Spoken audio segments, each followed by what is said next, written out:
The last man who looked Duke Lucien Ravenscar in the eyes, without permission, lost 3 fingers and the ability to hold a glass of wine for the rest of his miserable life. That was on a Tuesday. By Thursday, every lord within 200 miles had learned the lesson. You did not challenge Ravenscar. You did not question Ravenscar. You kneeled, you agreed, and if you were lucky, you walked away with everything you came in with. But power built on fear has a particular kind of silence around it, the silence of a loaded gun. And in the autumn of 1891, that silence was about to be shattered by a woman who had already lost everything a woman could lose and therefore had nothing left to fear. Stay with this story. Stay until the very last word. Because what happened inside the walls of Ravenscar Keep that year did not just change a dynasty, it changed the meaning of strength itself. The rain had not stopped for 6 days. It came sideways across the moors, lashing the stone walls of Ravenscar Keep with a fury that seemed personal, as though the sky itself held a grudge against the fortress perched on the edge of the Yorkshire cliffs. Inside the great hall, fire roared in a hearth large enough to stand in, but the warmth never quite reached the corners. It never did. The cold lived in the walls of this place the way memory lives in bone, permanent, structural, part of what held the thing together. Lucien Ravenscar stood at the window with his back to the room, watching the storm bruise the landscape below. He was 34 years old. He looked 40, not from age, but from the particular erosion that comes from carrying authority like a weapon you can never set down. His shoulders were broad, his jaw cut sharp enough to seem engineered for confrontation, and his eyes, when he turned them on you, held the flat, assessing calm of a man who had already decided your worth before you opened your mouth. "The road south are washed out," said Edmund Hale, his steward, from behind the long oak table. Edmund was the only man in the household permitted to deliver bad news directly. He had earned the privilege through 20 years of competence and the survival instinct to never sugarcoat the truth. "The delegation from Lord Ashworth will not arrive tonight, possibly not tomorrow." "Good." Lucian did not turn from the window. "Ashworth bores me." "Ashworth controls the northern wool trade, Your Grace. Ashworth controls what I allow him to control. There is a difference, and it would do you well to remember which side of that difference keeps the lights on in this house." Edmund said nothing. He had learned long ago that silence was the safest currency in Ravenscar Keep. The truth, the one Edmund carried and never spoke aloud, was that the Duke was deteriorating, not physically. Physically, he was as formidable as ever, the kind of man who could ride for 8 hours and then sit through a 4-course dinner without showing fatigue. The deterioration was internal. It lived behind his eyes. 3 years ago, when Charlotte died, something in Lucian had not so much broken as frozen. Charlotte Ravenscar, née Beaumont, dead at 29 from a fever that took her in 6 days and took his unborn son with her. After the funeral, Lucian had walked into his study, closed the door, and when he emerged 2 days later, the man who came out was not the man who had gone in. The new Lucian was colder, more precise, more dangerous. He ran his estate like a military campaign. He crushed a trade dispute with the Harcourt family so thoroughly that Lord Harcourt sold his ancestral home within the year. He forced 3 lesser nobles into financial ruin for the crime of speaking against him at a county assembly. And he did all of it with the methodical detachment of a surgeon removing infected tissue. There was no rage in it. That was what frightened people most. The absence of emotion in a man who clearly possessed the intelligence to feel everything. "There is one other matter," Edmund said carefully. Lucien's reflection in the rain-streaked glass shifted. Not a turn, a tilt of the head, the predator's minimal acknowledgement. "The widow, Mrs. Vale. She arrived an hour ago. She is waiting in the east drawing room." Now Lucian turned, slowly. The firelight carved his face into planes of amber and shadow. "The arrangement my mother insisted upon. The Dowager Duchess was quite specific in her letter, Your Grace. Mrs. Vale is the daughter of the late Sir Edward Ashcroft. Educated. From a respectable family, though the family's fortunes have, as I understand it, declined considerably since Sir Edward's death. A ruined widow sent to my household by a meddling old woman who believes I need softening." Lucian's voice was perfectly level, perfectly cold. "Tell me, Edmund, what precisely is she meant to do here? Arrange flowers, read poetry in the drawing room? Remind me of the gentler virtues? The Dowager Duchess suggested Mrs. Vale might serve as a companion and organizer for the household social calendar. With the winter season approaching and several political alliances requiring attention, my mother suggested, "My mother does not command this house. I command this house." "Yes, Your Grace." "Send her away." Edmund hesitated. It was a small hesitation, barely a breath, but Lucien caught it the way a hawk catches the twitch of a mouse in tall grass. "What?" "She has nowhere to go, Your Grace. Her husband's debts consumed everything. The family estate was sold. She arrived with one trunk and no maid." "That is not my concern." "No, Your Grace, it is not." The silence stretched. Rain hammered the windows. Somewhere deep in the house, a door slammed shut against a draft. "One trunk," Lucien said quietly. "Yes, Your Grace." He stared at Edmund for a long moment, and something passed behind those frozen eyes, something Edmund could not read and did not try to. Then Lucien walked toward the door with the long, deliberate stride of a man who intended to resolve a problem in the most efficient way possible. "I will handle it myself." The East drawing room was the smallest formal room in Ravenscar Keep, reserved for visitors of insufficient rank to warrant the grand salon. It was a deliberate architectural insult, and everyone who had ever been placed there knew it. The furniture was old, but not fine. The fire barely adequate. The single window facing the inner courtyard rather than the dramatic cliff views that made the rest of the house famous. Seraphina Vale stood at that window, looking out at the rain-soaked courtyard with her hands clasped behind her back. She did not turn when the door opened. She did not move at all. Lucien paused in the doorway. She was not what he had expected. The word widow conjured images of pale, crumpled women in dark dresses, women diminished by grief, made smaller by loss. Seraphina Vale was none of those things. She was tall for a woman, with dark hair pulled back in a severe style that made no attempt at fashionable softness. Her dress was plain, dark gray, well made, but clearly old, the kind of garment a woman keeps because it is the best she has left. Her posture was straight, not stiff, straight, the posture of someone who had decided at some point that she would not bend. "Mrs. Vale?" She turned, and that was the moment, though Lucien would not recognize it for weeks, that everything changed. Her eyes met his directly, not with the darting, anxious glance of someone assessing a threat, not with the calculated deference of someone managing a powerful man. She looked at him the way you look at a landscape, fully, without apology, taking the measure of what stood before her. "Your Grace," she said. Her voice was low, steady, carrying the particular clarity of someone who had stopped being afraid of consequences. "Thank you for seeing me. I was beginning to think the drawing room was my accommodation for the evening." It was not a joke.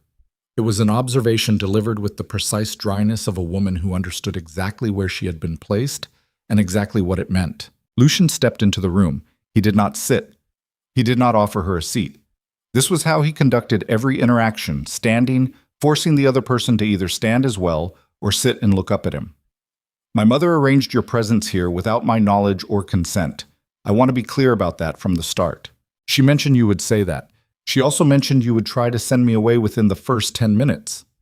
Seraphina glanced at the mantel clock. "You are running slightly behind schedule." Something flickered in Lucien's chest. Not warmth, not amusement. Something closer to the sensation of touching a live wire, the sharp, involuntary jolt of encountering the unexpected. "You are remarkably composed for a woman with no home, no income, and no position. You are remarkably direct for a man who could simply have sent his steward to deliver the rejection." They stared at each other across the dim room. The fire crackled. Rain streaked the window. "Sit down, Mrs. Vale." "Are you offering or commanding?" "In this house, there is no difference."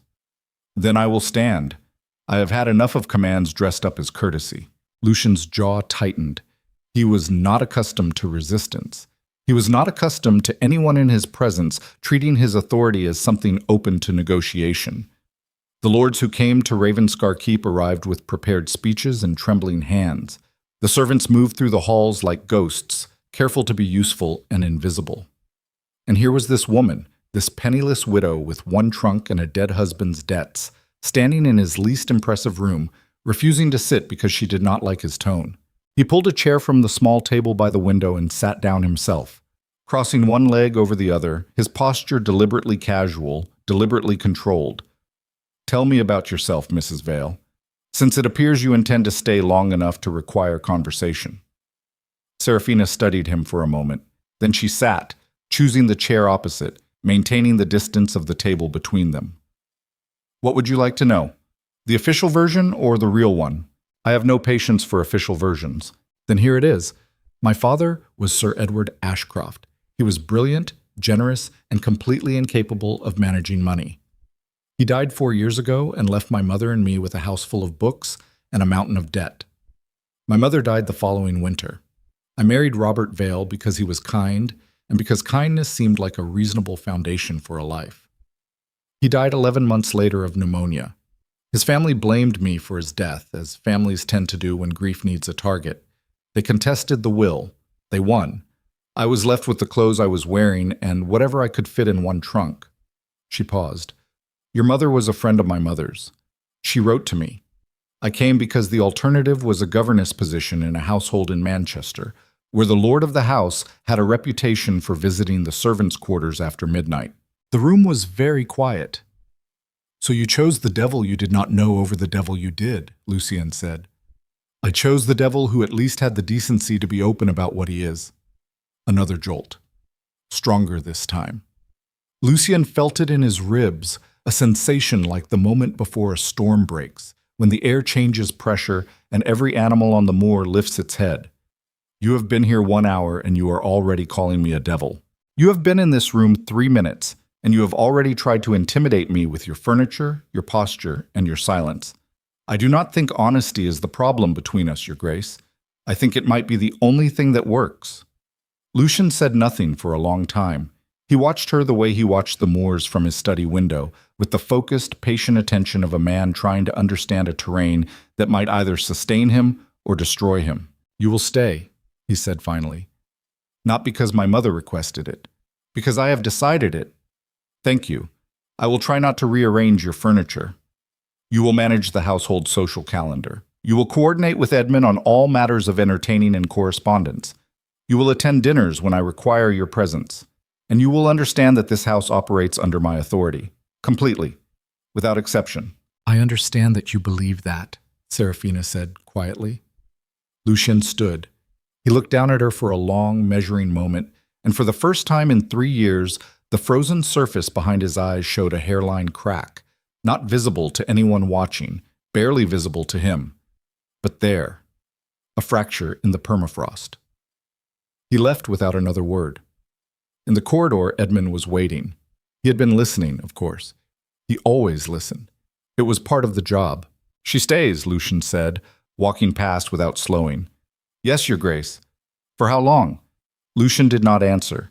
He walked into the darkness of the hallway, his footsteps echoing off stone walls that had heard 1,000 years of commands and confessions, and he did not understand why his hands were shaking.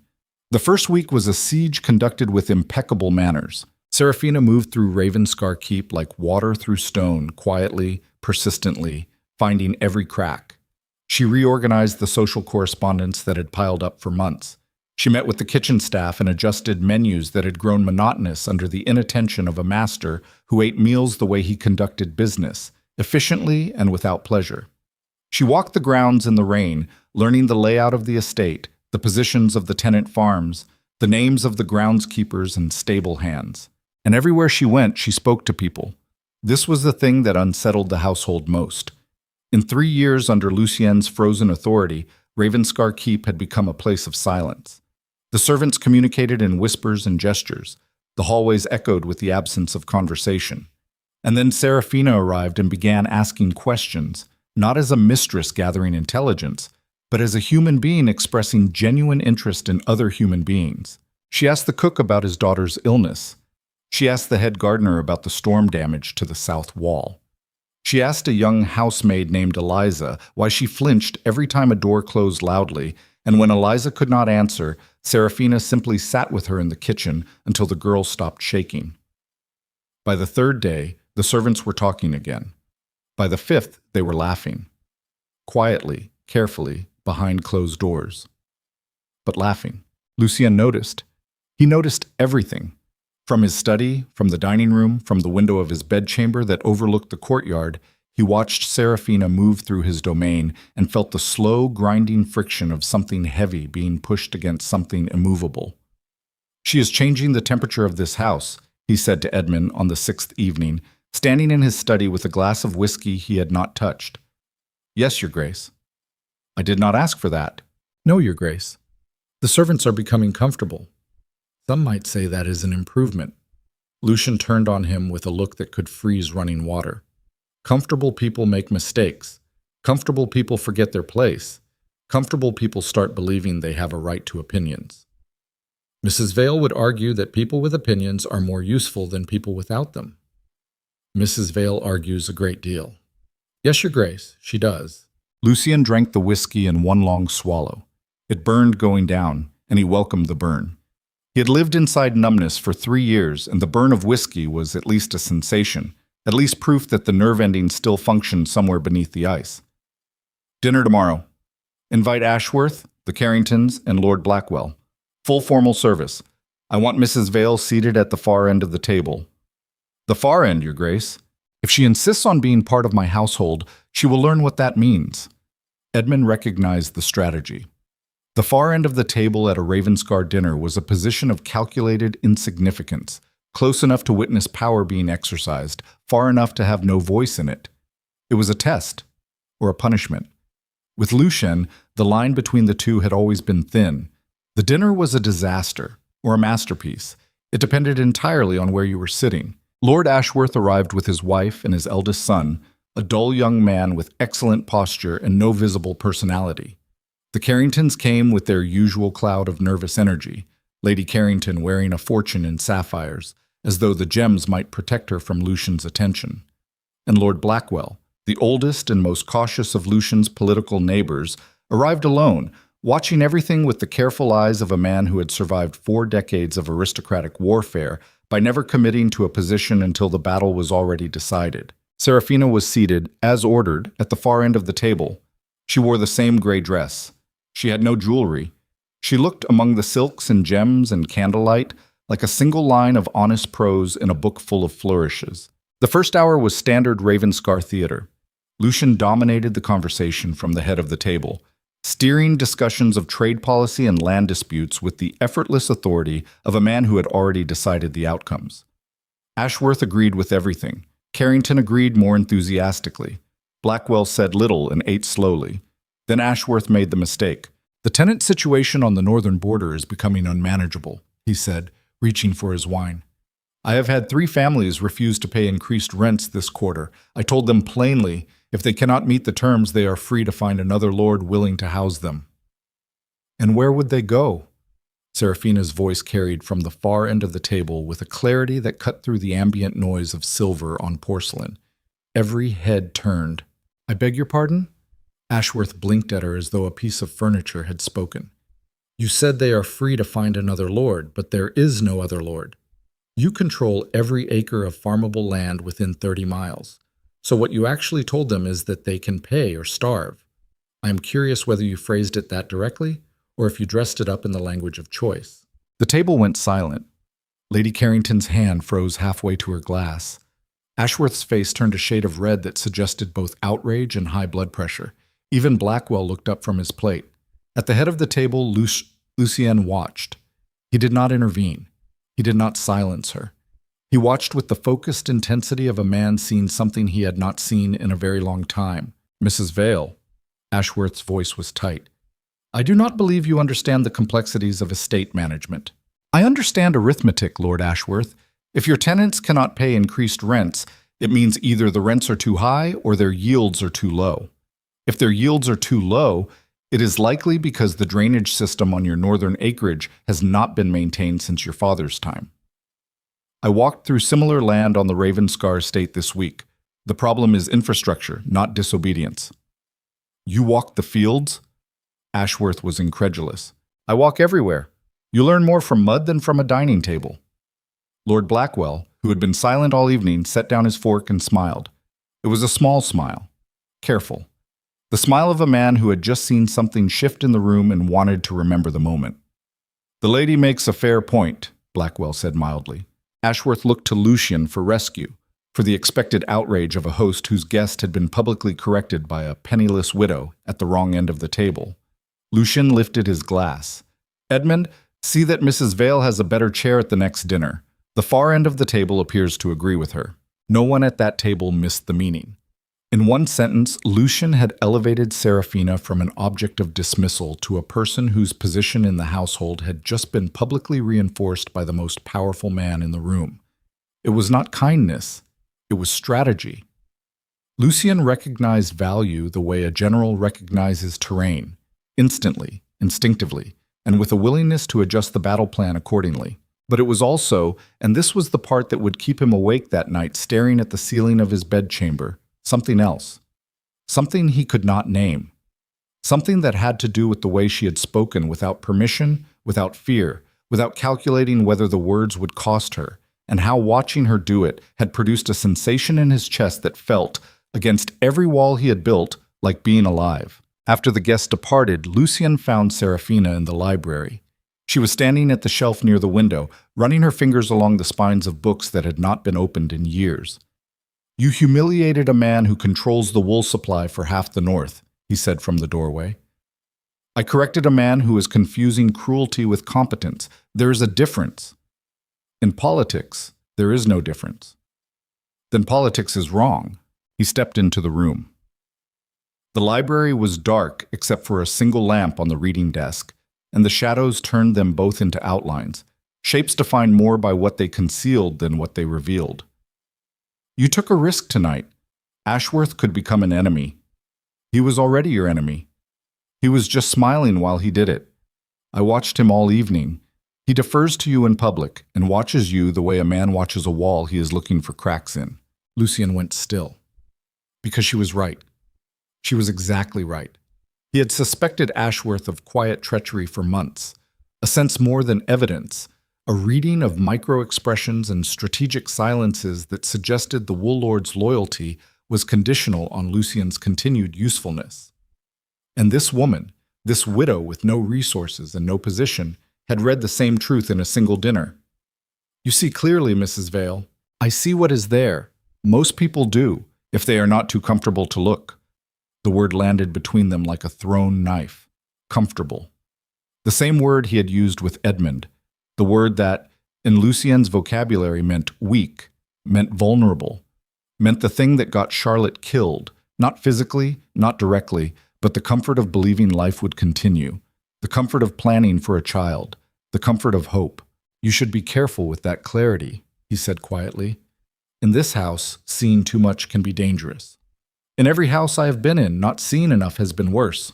They stood in the half-dark, separated by 10 feet of Persian carpet, and 3 years of grief he had never spoken about, and a lifetime of loss she wore without apology, and the silence between them was not the silence of Ravenscar Keep, not the silence of fear, not the silence of submission. It was the silence of two people standing on the edge of something neither of them had anticipated, and neither of them knew how to name. "Good night, Mrs. Vale," Lucian said. "Good night, Your Grace." He turned and walked to the door. At the threshold, he stopped. "The drainage on the northern fields. You were right about that as well. I will have Edmund commission a survey." "I know I was right. That is what concerns me." He left. And in the darkness of the library, Serafina Vale closed her eyes and pressed her hand against the bookshelf, steadying herself, because for all her composure and all her clarity and all the armor she had built from loss, she had not been prepared for what she had seen in the Duke's eyes in that last unguarded moment. Not power, not control, not the cold authority that kept an entire county on its knees, pain, a vast, unspeakable, meticulously hidden ocean of pain, and the terrifying recognition, instant, involuntary, impossible to deny, that she knew exactly what that ocean felt like from the inside. 3 days later, a letter arrived at Ravenscar Keep bearing the royal seal. Lucian read it in his study with the door locked. When Edmund was finally summoned, the Duke was standing at the window again, watching the moors, but something in his posture had changed. The stillness was different, harder. The stillness of a man who has just discovered that the ground beneath his fortress is not as solid as he believed. "We have been summoned to London," Lucian said. "A royal reception at Kensington. The Crown requires my attendance." "When, Your Grace?" 3 weeks." "And Mrs. Vale?" Lucian was silent for a long time. When he spoke, his voice carried an edge that Edmund had not heard in years, the edge of a man facing a situation he could not resolve through dominance alone. "She comes with us. And Edmund, I want to know everything there is to know about Seraphina Vale. Every detail of her father's debts, her husband's death, her family connections, every conversation she had before she arrived here. I want to know who she is. All of it." "Your Grace, may I ask why?" Lucian turned from the window. His eyes were no longer frozen. They were burning. "Because that letter does not just summon me to London, it names her. Someone at court already knows she is here. Someone told them. And I need to know whether the woman sleeping under my roof is the most honest person I have ever met, or the most dangerous." The storm outside Ravenscar Keep broke into thunder, and somewhere in the east wing, Seraphina Vale looked up from a book she was not really reading and felt, for the first time since arriving, the unmistakable sensation of being watched by something far larger than one man's suspicion. The game had begun, and neither of them knew the rules. The letter sat on Edmund's desk for 6 hours before Lucian allowed anyone else to read it. In those 6 hours, he did what he always did when facing an unknown threat. He mapped it. He walked the length of his study 17 times, counting the steps without meaning to, the way a man under pressure returns to the rituals that prove he still controls the small things when the large things are slipping. The fire burned low. He did not call for wood. The cold was useful. The cold kept the mind sharp and the body honest. Someone at court knew Seraphina Vale was at Ravenscar Keep. That fact alone was not alarming. Gossip traveled fast among the aristocracy, and a disgraced widow taking shelter with the notorious Duke of Ravenscar was exactly the kind of story that filled drawing rooms from Yorkshire to Mayfair. But the letter had not mentioned her in passing. It had mentioned her by name, in a sentence that stood separate from the rest of the royal summons, deliberate as a blade. "We are given to understand that Mrs. Seraphina Vale has recently joined your household. Her presence at the Kensington reception would be most welcome." Most welcome.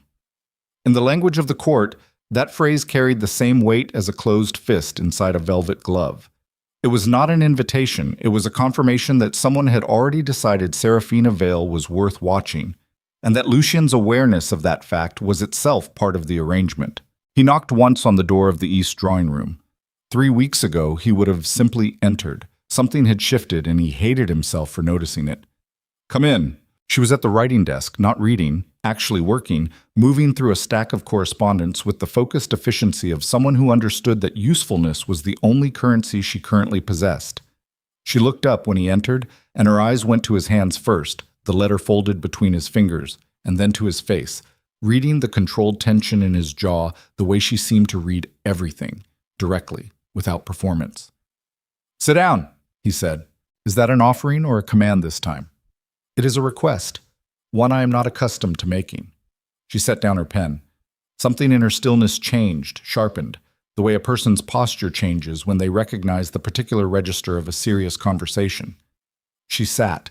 Lucian placed the letter on the desk between them without speaking. Watched her read it. Watched her face for the micro-movements that would tell him what he needed to know, the flicker of recognition, the suppressed exhale, the eyes that travel left when a person is remembering rather than reading for the first time. Her face gave him nothing. She read it twice, set it down with the same deliberate calm she brought to everything, and then she looked at him, and her eyes were very clear and very steady, and underneath the steadiness he could see something else. Not guilt, not fear. Anger. A quiet, bone-deep anger that a person only carries when they have been used before and have learned to recognize the shape of it from the inside. "You think I arranged this," she said. "I am considering it." "You had someone investigate me." "I had someone begin to investigate you. The results are incomplete. And yet here you are, sitting across from me with that look." "What look?" "The look of a man who has already made his decision and is going through the motions of the conversation so he can tell himself he was fair." The words hit with surgical precision. Lucian felt them land somewhere behind his sternum, in the undefended space that opened up only when something struck exactly true. He said nothing. He was good at using silence as a weapon. He was less accustomed to it being used back at him. "I do not know how my name reached that letter," Serafina said. Her voice was level, but the anger was in it now, running beneath the surface like a current. "I have been in your house for 12 days. I have spoken to your servants, attended your dinner, and walked your grounds. I have written correspondence on your behalf to 3 lords and a county magistrate. I have not sent a single private letter because I have no one left to send one to. If you need me to prove that, Edmund can confirm it. Edmund is thorough. I know what letters left this house." "Then you already know I did not write to anyone at court." She leaned forward slightly, not aggressive, direct, the body language of someone who has decided that retreat is not available. "So what is this, Your Grace? A test? Are you deciding whether I am worth keeping or worth eliminating before we reach London?" "I am deciding," he said carefully, "whether you are a weapon someone else is aiming at me or whether you are simply in the wrong place at the wrong time." The silence that followed was different from the silences they had traded before. This one had weight. It pressed against the walls of the small room, against the space between their chairs, against the careful architecture of control they both maintained in each other's presence. "Those are not the only 2 options," Serafina said finally. "In my experience, they are." "Then your experience is a cage you have built for yourself and called a fortress." She stood, smoothly, without drama. "I'm going to London because I have no choice. I will attend the reception because you require it. And while we are there, I suggest you pay less attention to watching me for signs of betrayal and more attention to whoever decided my name belonged in a royal letter. Because that person knows something about your household that they should not know, and it is not coming from me." She walked to the door with the straight-back deliberateness that he was beginning to recognize as her particular form of armor, not coldness, not arrogance, but the precise opposite of collapse. "Mrs. Vale." She stopped, did not turn. "If you are what you say you are," Lucian said, "then you have my word that I will not make you pay for someone else's game." "And if I am not?" A long pause. The fire crackled. Somewhere outside, the wind had picked up again, moving across the moors with that low, mournful sound that Ravenscar Keep seemed to collect and hold inside its walls. "Then God help you," Lucian said, "because I will not." She left. And Lucian sat alone in the room where he had first placed her as an insult, staring at the letter, and felt the specific grinding discomfort of a man who is almost certain he is wrong, but cannot yet afford to be. London arrived in shades of gray and coal smoke, and the particular organized chaos of a city that had been consuming itself and growing larger from the consumption for 200 years. Ravenscar Keep existed in the clean brutality of open countryside, where power announced itself through landscape. London was different. Here power was layered, sedimentary, old money beneath new money, beneath political debt, beneath social performance, and navigating it required a completely different set of tools than the ones Lucien had spent years perfecting. He was good at London anyway. He was good at everything he put his mind to. That was the particular curse of his intelligence. The townhouse on Belgrave Square had been opened and staffed 2 days before their arrival, and by the time the coach rolled through the iron gates, the fires were lit and the rooms were warm and the house projected the same controlled authority as everything else in Lucian's life.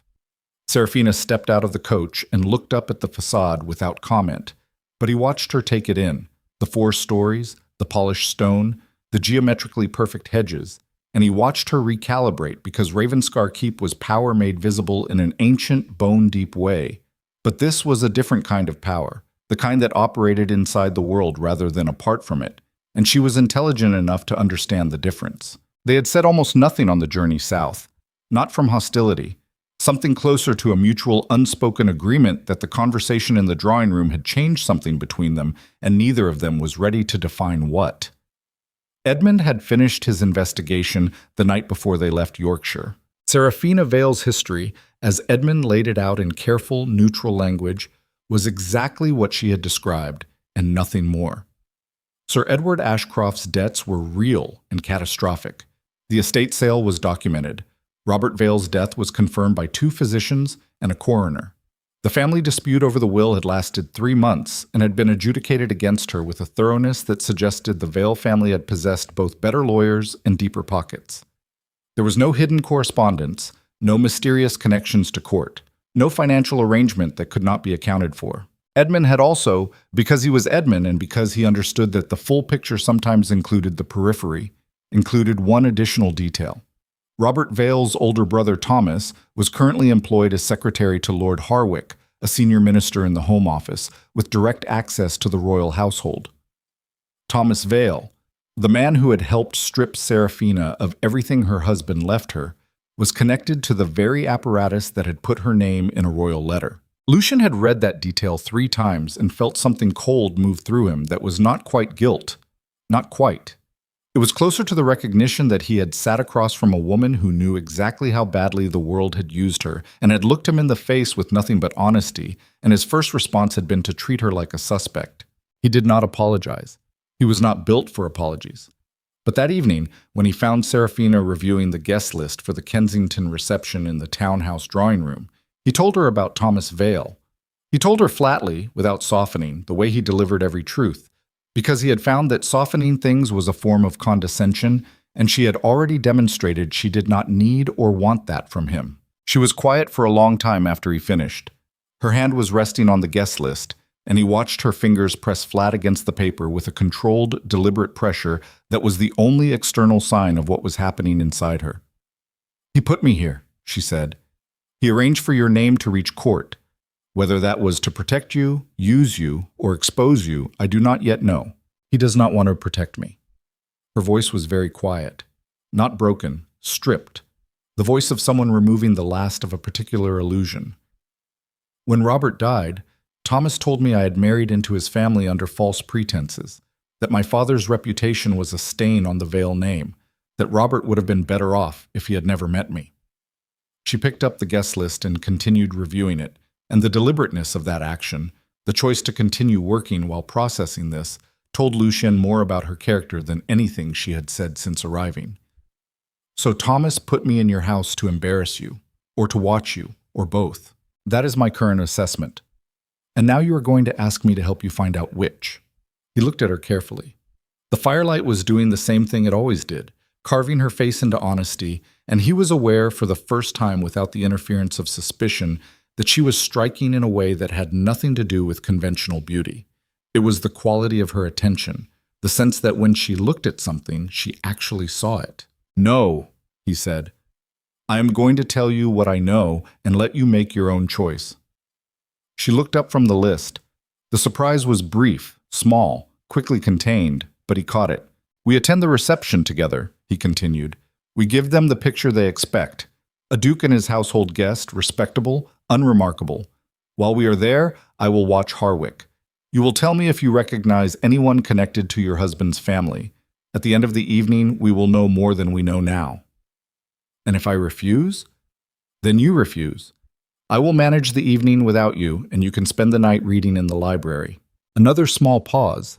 She studied him with that direct, measuring look that he had stopped trying to deflect because deflecting it seemed to require more energy than it was worth. "Why are you trusting me?" she asked. It was a genuine question, the kind that contained its own risk, the kind that only a person who understood the value of trust asked, because only people who understood its value knew how dangerous extending it was. Lucien considered giving her a strategic answer. He had several available. They were all accurate. None of them were complete. "Because Edmund's report contained nothing but confirmation of what you told me yourself," he said, "and because a woman who lies does not correct a lord in front of his dinner guests on the first week of her arrival." Something shifted in her face. Subtle. Not softness exactly. Something more structural. The way a wall does not come down, but the door in it opens. "All right," she said. "I will go." Kensington Palace received them with the elaborate indifference of a venue that had hosted every variety of human ambition for 2 centuries, and found all of it equally predictable. The rooms were gilded and enormous, and full of people performing versions of themselves for each other with the practiced skill of a profession that had no honest name. Lucien moved through it the way he moved through everything, like a ship that did not alter course for smaller vessels. And Seraphina moved beside him, close but not clinging, with the particular poise of someone who has decided to be exactly as visible as they choose to be and no more. She was wearing blue. She had borrowed it from somewhere. He did not know where. A deep midnight blue that had nothing fashionable about it and everything compelling. She wore no jewelry. She did not need any. Lucien watched the room watch her. Watched the quick, calculating glances that assessed her the way the aristocracy assessed everything, by what she had and what she lacked, and what she might be used for. And he watched her absorb those glances and decline to return them, her attention moving through the crowd with a selectivity that told him she was working, reading faces, filing information, doing exactly what she had agreed to do. Harwick found them before Lucien found him. That too was information. He was a heavy man in his 60s with the surface warmth of someone who had learned that friendliness was more useful than intimidation in rooms full of people who already knew who held the power. He came toward them with a wide smile and an extended hand and eyes that were doing something entirely different from smiling. Ravenscar. Excellent. And this must be Mrs. Vale, Lucien said. His hand was at the small of her back. He had not planned to do that. He did it anyway. Harwick, Serafina said. Not my lord, not a courtesy title, just his name, stripped of deference, and the smile on Harwick's face flickered for exactly a quarter second before reconstructing. You know each other, Lucien said. Not a question.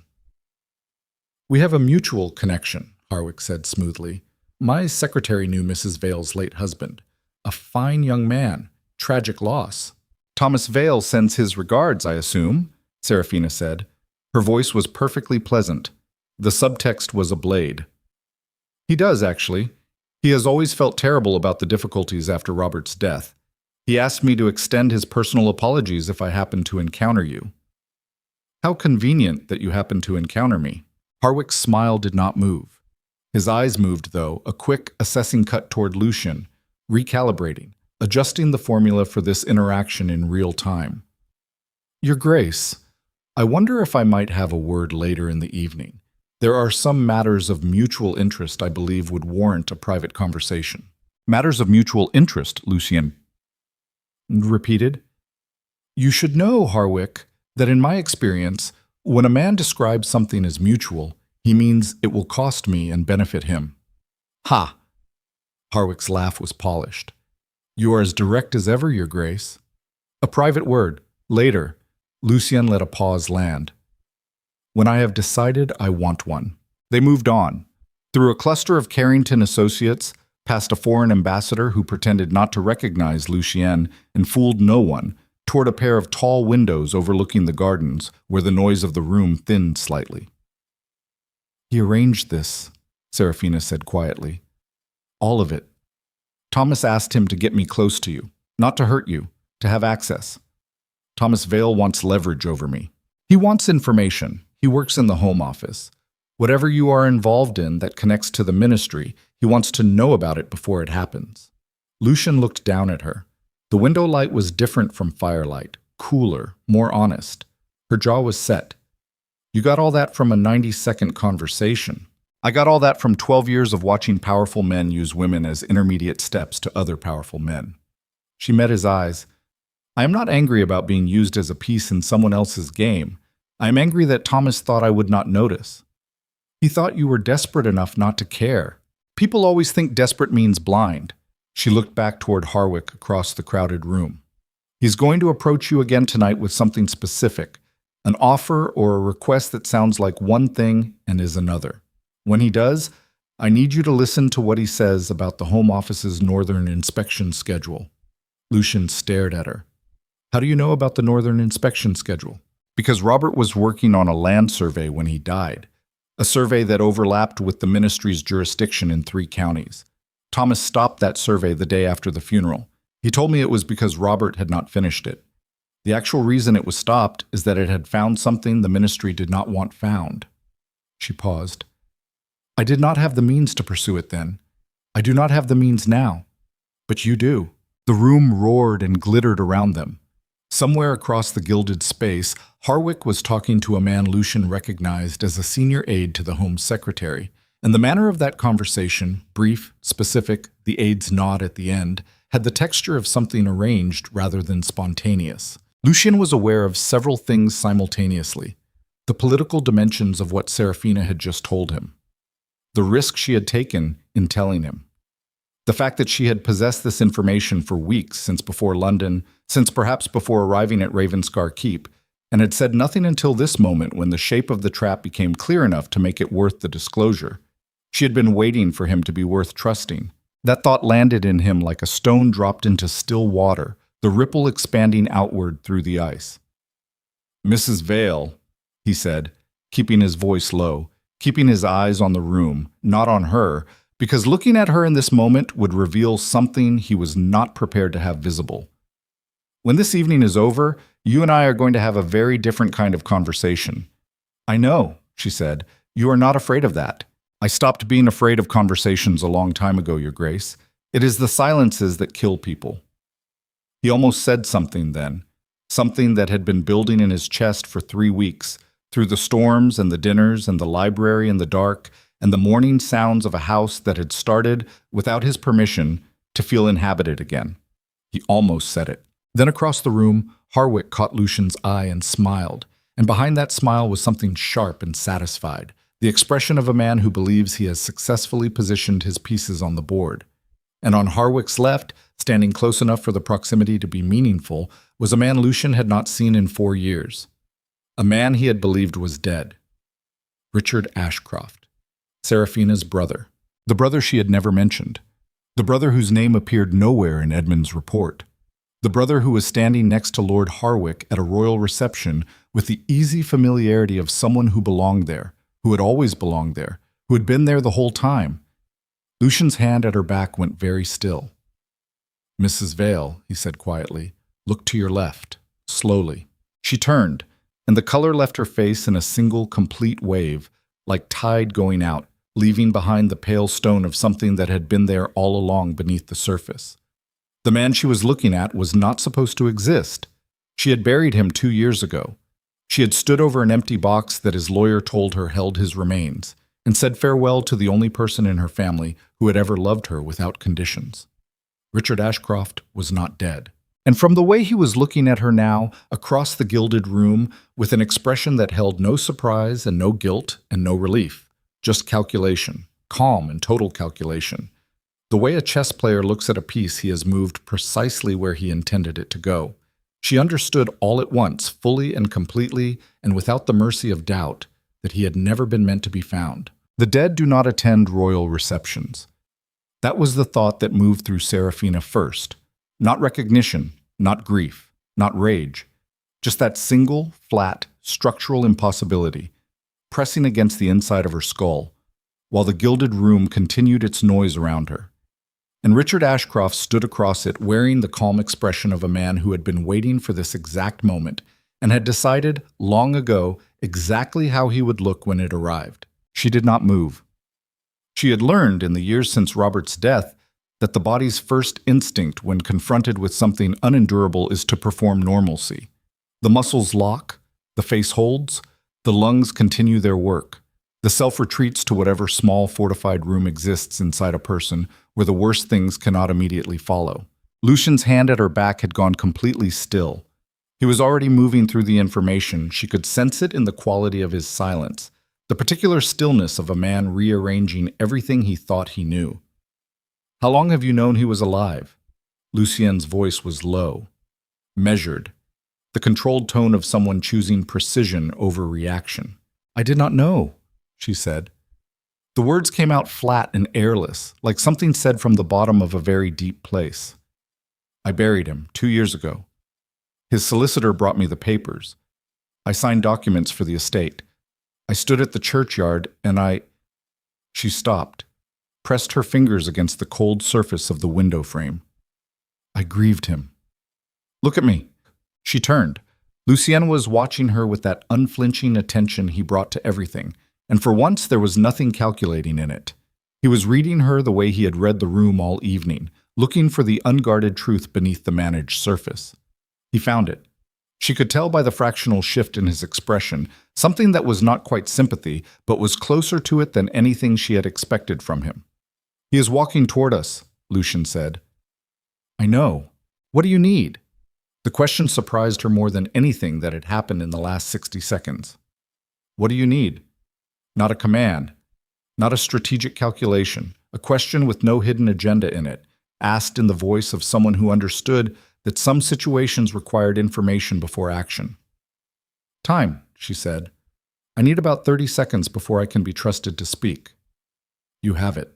Richard Ashcroft moved through the crowd with the ease of a man accustomed to moving through rooms like this, which meant he had been moving through rooms like this for some time, which meant the 2 years of his supposed death had been spent not in a grave but in exactly the kind of circles that produced invitations to Kensington Palace. He was 41 years old.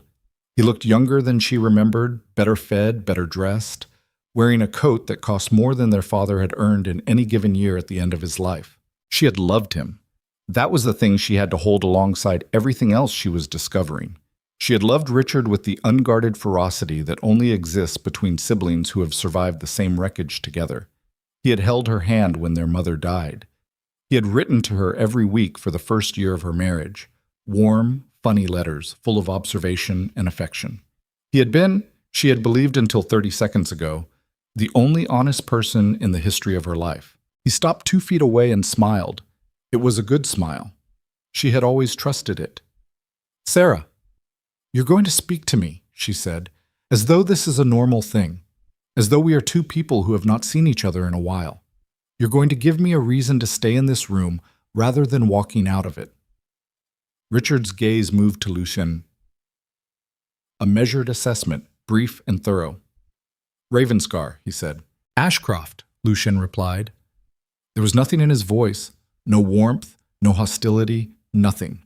He had stripped it clean down to the structural bones of the word, which was in itself a kind of threat. "I imagine this requires explanation," Richard said. "That is a remarkable understatement," Serafina said. He had the decency not to pretend it was anything other than what it was. She gave him that, or tried to. He did not perform surprise or minimize the situation with the small, deflecting gestures of someone who has not prepared. He had prepared. Every word, every expression, the angle of his body, the position he had chosen to stop at, close enough to be private, far enough that no one watching would read the conversation as a confrontation. He had staged this. "There were people who wanted me dead," he said. "Real people, with real reach. After Father died and the creditors came, I found things in his papers, correspondence, records of transactions that certain parties in the ministry would have destroyed me to suppress. Faking my death was the only way to preserve long enough to build a case." "A case," Serafina repeated. "A case that is now complete. Or nearly." His eyes moved to Lucien again. "Which is why I am here tonight, and why you are here." The full shape of it arrived for Lucien. In that moment, not piece by piece, but all at once, the way a man standing in a burning building understands the fire, not by tracing its origin, but by feeling the heat close from every direction simultaneously. The letter naming Serafina, Harwick's performance of coincidence, Thomas Vale's arrangement, and Richard Ashcroft, supposedly dead, standing in the center of it all, calm and prepared, wearing the expression of a man who believes his plan has arrived at the correct moment. Lucien had been positioned, not destroyed, not threatened directly, positioned. Someone had wanted him at this reception, with Serafina, in proximity to Harwick, at a specific point in a larger operation that he had known nothing about 3 weeks ago and still did not fully understand. "You used your sister," Lucien said. The smile did not fall from Richard's face. It did not even flicker. "I kept her alive." "You left her with nothing. You watched from wherever you were while she married a man she did not love and then lost everything after he died, and you said nothing. You let her stand at an empty box and grieve you. I could not risk contact. Any contact would have... You left her with one trunk." Lucien's voice had not risen. It was doing something more dangerous than rising. It was compressing, the way pressure compresses in a sealed chamber until the walls cannot hold. "You are going to look me in the face and tell me that was strategic necessity."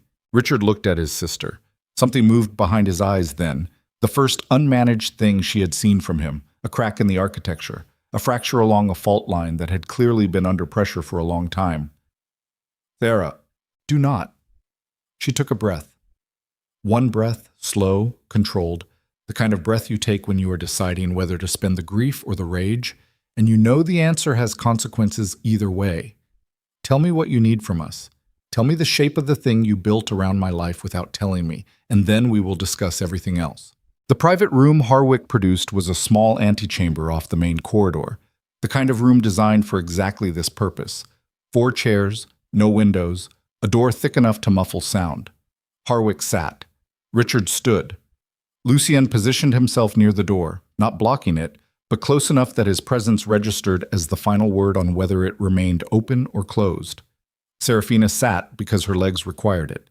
She would not have admitted that to anyone. The outline Richard presented was methodical and damning.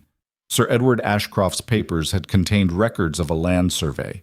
The same survey Robert Vale had later been commissioned to continue, showing systematic falsification of mineral rights documentation across 6 northern counties.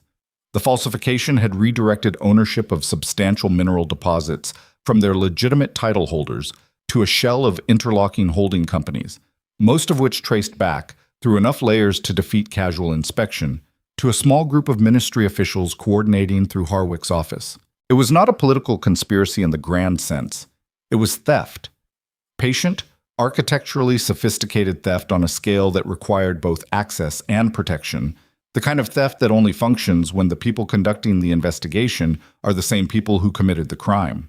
Robert Vale had found the discrepancy while completing the survey. Robert Vale had died of pneumonia 6 weeks later. The Vale family, led by Thomas, had then buried the survey documentation along with every other asset they stripped from Serafina. Richard had spent 2 years accumulating the parallel documentation. Names, dates, transaction records, correspondence between Harwick and 3 ministry officials. A complete case.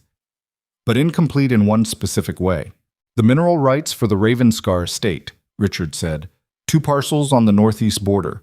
The falsification extended to your land, Your Grace, which means you are simultaneously a victim of this scheme and the most credible witness to its scope.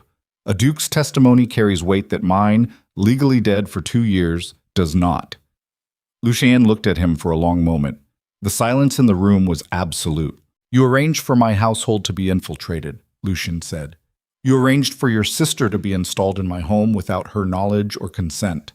You arranged for Harwick to position me at this reception, and your ask, at the end of all of this, is that I provide testimony that completes a case you built on my property without telling me. Your Grace, I am not finished. Not loud, not theatrical. The voice of a man who is deciding something, and the decision was visible in the stillness of his body, the way the decision to strike is visible in the stillness of a man's arm before it moves. You spent 2 years building this.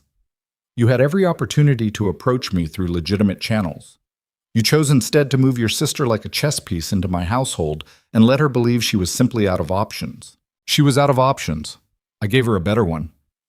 You gave her a life built on a foundation you never told her existed, and you are sitting here asking me to find that acceptable because the cause is righteous." Richard's jaw tightened. "The men who did this killed my brother-in-law. They ruined my father. They have been stealing from landowners across the north for 15 years. The cause is not merely righteous. It is the only thing that has kept me moving forward for 2 years." "I do not doubt it," Lucien said, "and I do not particularly care." He turned to Serafina. She was watching him with an expression he could not fully read, and that was unusual enough to slow him because he had spent the last 4 weeks learning the language of her face with the focused attention he brought to everything that mattered, and this expression was new. Not shock, not gratitude. Something more complicated. The look of a person watching someone else do a thing they had not expected and recalibrating their understanding of who that person is. "You have a choice," Lucien said to her. Not to Richard, to her. "I will do nothing without your decision. This involves your father's work, your husband's death, and your brother's 2-year deception. The choice of whether to proceed or to walk out of this room belongs to you, not to him, not to me." The room was very still. Richard said quietly, "Sarah, please." She looked at her brother for a long time. 2 years of grief and rage, and the particular, specific hurt of being left behind by someone who had the capacity to reach out and chose not to. She looked at all of that, and she looked past it to the thing underneath, The terrified, determined man who had faked his death at 40 years old because he was afraid and did not know another way. The brother who had written her warm letters every week for a year because he had loved her and had found, in the architecture of his chosen survival, no mechanism for expressing it that was safe enough to use. She had loved him. She still did. That was the worst part. "I need the night," she said. "I need to sleep and think, and I need you not to be in the same room as me for at least 8 hours." Richard nodded once. "And when I come back," she continued, "I will give you my decision. Not yours. Not Harwick's. Not a decision shaped by whatever timeline your case requires. Mine." They returned to Belgrave Square in the coach, and the silence this time was not the careful, negotiated silence of two people managing their proximity. It was the silence of two people who had passed some threshold they could not walk back through. Lucien did not press her.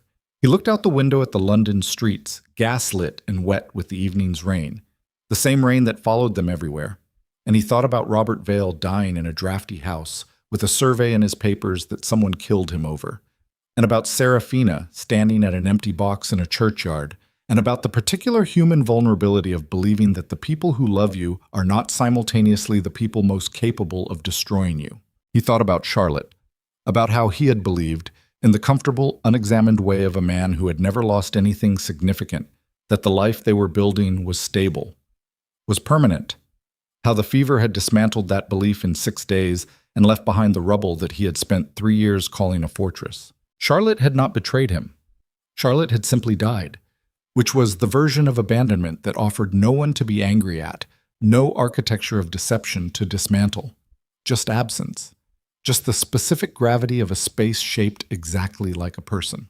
He looked at Serafina in the dim coach light, and she was staring at her hands, turned upward in her lap, and her expression was the one he associated with the library, the private, unperformed version of her face she wore when she believed she was not being watched. "He loves you," Lucien said. "I know." She did not look up. "That is not the part that breaks me." "What is?" She was quiet for a moment. "That he thought the mission was more important than telling me he was alive. That he looked at the scale of it and made a calculation. And the calculation made sense. I can follow the logic. That is the thing I cannot forgive. That his logic was sound." The coach stopped. They moved through the house in silence, past the servants who had learned not to require conversation from Lucien at any hour, and at the top of the staircase they paused, because their rooms were in opposite directions, and the hallway required a choice. "Get some sleep," Lucien said. "I will not sleep." "Neither will I." A pause. "There is whiskey in the library." She almost smiled. "You are inviting me to drink whiskey in your library at midnight. I am telling you the whiskey exists and the library is unlocked. What you do with that information is entirely your choice." She looked at him for a moment with that clear, direct, undefended attention that still, after 4 weeks, caught him somewhere just below the sternum. "Your Grace," she said. "Lucien." The word sat between them. She had not used his name before. He had not offered it before. In the architecture of their particular relationship, it was a small thing and also not a small thing at all. "Lucien," she said again, testing the weight of it. "Thank you for earlier, for asking what I needed. I have been told I am better at commands than questions. You are, but you asked anyway." She went down the corridor toward her room. Lucien stood at the top of the stairs and watched her go and felt the thing in his chest that had been building for 4 weeks press against its walls with a force that the ice could not entirely hold anymore. He went to the library, poured 2 glasses. She came 20 minutes later. They sat across the reading table with the fire between them, and outside the London rain continued its patient work, and neither of them spoke for a long time, and the silence was not fear and not strategy and not the careful management of power. It was just 2 people in a room that was warm. They were still there at 2 in the morning when Edmund knocked once and opened the door with the expression of a man carrying news that could not wait for a decent hour. "Your Grace." Edmund's voice was very careful, the specific carefulness of someone managing the delivery of something irreversible. "A messenger arrived from Yorkshire 40 minutes ago. I have been trying to decide whether to interrupt." "Tell me," Lucien said. Edmund placed a folded paper on the table. Lucien read it again. His face did not change. Nothing about him changed visibly. But Serafina was watching, and she saw it. The same thing she had seen in the gilded room at Kensington.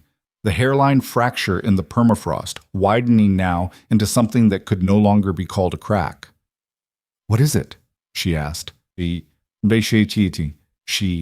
Lucian looked up from the paper. His eyes, in the firelight, held something she had not seen there before. Not fear exactly, the thing that exists in the half-second before fear, when the mind has registered the information but the body has not yet decided what to do with it. "Richard's documents," he said, "the records he spent 2 years collecting. He kept the originals at a solicitor's office in Leeds." He set the paper down. "The office burned tonight, 3 hours ago. Everything inside it is gone." The fire crackled. Outside, the rain pressed against the windows. "Which means," Serafina said slowly, "someone knew Richard was building a case. Someone inside the operation. Someone who has been watching Richard the way Richard has been watching them." Lucian stood. "Which means that Richard's 2 years of work are ash, and the men who falsified those documents know they have been identified. And they know Richard is alive, and they know he was at Kensington tonight." He reached for his coat. "Where are you going?" she asked. "To find your brother before someone else does." He paused at the door and looked back at her, and the quality of that look was something she would carry for the rest of her life, because it was not the look of a man making a strategic calculation. It was the look of a man who had decided that some things matter more than self-preservation, and who was surprised, in the moment of deciding, to discover that he still possessed the capacity to feel that way. "Come with me, or stay. Your choice." She was already standing. They moved into the London night with the rain coming down in earnest now, cold and absolute, and somewhere in the city Richard Ashcroft was sitting with the ruins of 2 years of careful work. And somewhere in a ministry office, a man was deciding how thoroughly to eliminate a problem that had grown too large to ignore, and the choice that had seemed, an hour ago, to belong entirely to Serafina had just been made for all of them. There was no version of this that ended quietly. There was no version that allowed any of them to simply step back into the lives they had been living before tonight. The fire in Leeds had closed that door.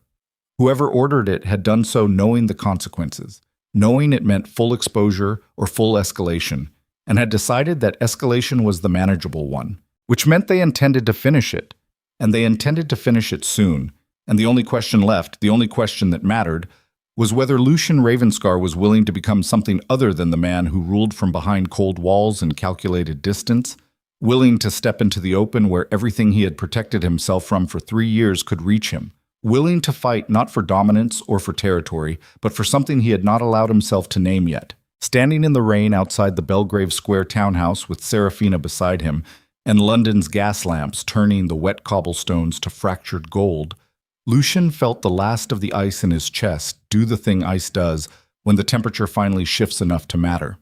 Not melt. Break. And underneath it, raw and exposed and terrifyingly intact, everything he had been so certain he had successfully buried. It came down on Belgrave Square with the same indifferent force it brought to everything else. The gas lamps, the iron gates, the wet cobblestones catching and fracturing light into something that looked almost beautiful if you were not standing in it with your coat soaked through, and the knowledge that somewhere in the city, a man who had spent 2 years building a case was now a liability to people with the reach and the willingness to make liabilities disappear. Lucian moved fast, not running. Running drew attention, and attention was the one resource they could not afford to spend. He moved with the controlled urgency of a man who had conducted operations under pressure before, not military operations exactly, but the particular kind of crisis management that comes from running a large estate through bad harvests and political hostility, and the 3 occasions in his life when someone had decided that dead Ravenscars were more useful than living ones. Serafina kept pace without being asked. He noted that, filed it. "Where would he go?" Lucian said. Not a question. A demand for information he knew she possessed. Richard always went to ground in the same way, small, unremarkable, somewhere he could watch the door without being seen from the street. She was thinking as she spoke, pulling at the thread of a man she had believed dead for 2 years, finding that the knowledge was still there, preserved intact beneath the grief. He would not go back to wherever he has been staying. They know that address. Who is they? Harwick is ministry. He has access to Home Office resources. private investigators, constables on informal retainer, enough reach to move quickly in the city. Then we have an hour before they locate him, possibly less. Lucien flagged a passing cab with the authority of a man accustomed to immediate compliance. He got it. Where in the city, specifically? She thought for 3 seconds. Southwark. He had a contact there when we were young, a printer our father used. Richard trusted him. If there is anyone in London he would go to at 2 a.m. with his entire operation burning, it would be there. They were in the cab before she finished the sentence. The streets south of the river were a different London from Belgrave Square. The same rain fell on narrower streets, darker buildings, the kind of neighborhood that had been absorbing the city's complications for centuries and had developed its own immune response to urgency. The cab left them at the edge of a lane too narrow to navigate, and they went the rest on foot, Serafina leading now, her knowledge of the route overriding the instinct that would have had Lucien directing. She stopped in front of a building that had a printer's mark faded to near invisibility above the door. The light inside was low but present. Someone was awake. "Wait," Lucien said, and his hand caught her arm, not roughly, but with a grip that said he needed 30 seconds to look at the approach before they committed to it. She waited. She watched him scan the street, the windows across from the building, the shadows at the far end of the lane, and she recognized what she was watching, a man built for exactly this kind of threat assessment, a man whose coldness was not emptiness but capacity, a vast, controlled capacity for absorbing danger and deciding how to move through it. "Clear," he said. "For now." They went in. Richard was at the back of the narrow print shop, sitting at a work table with a single lamp and the posture of a man who has not yet decided whether to fight or dissolve. He looked up when they came through, and the expression on his face was the one Serafina had been waiting to see since Kensington, the one that could not be staged, the one that was just her brother, just Richard, stripped of strategy and ceremony. He looked relieved, and then immediately, reflexively, guilty about the relief. "You came," he said. "Someone burned your documents," Lucien said.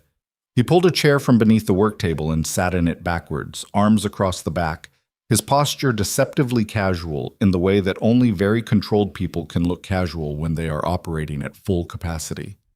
"Tell me everything Harwick does not know you have." Richard blinked. "I just told you. It is all gone. The originals are gone. Tell me what you have in your head. Specific names, specific transactions, specific dates. Tell me what you can reconstruct from memory, and I will tell you whether it is enough to work with." "Work with how? The solicitor's office is ash. Without the physical documentation—" "Richard." Serafina's voice was not loud. It did not need to be. "Stop managing the situation and answer the question." He looked at her for a long moment. She looked back, and whatever passed between them in that look had the weight of everything the night had disclosed.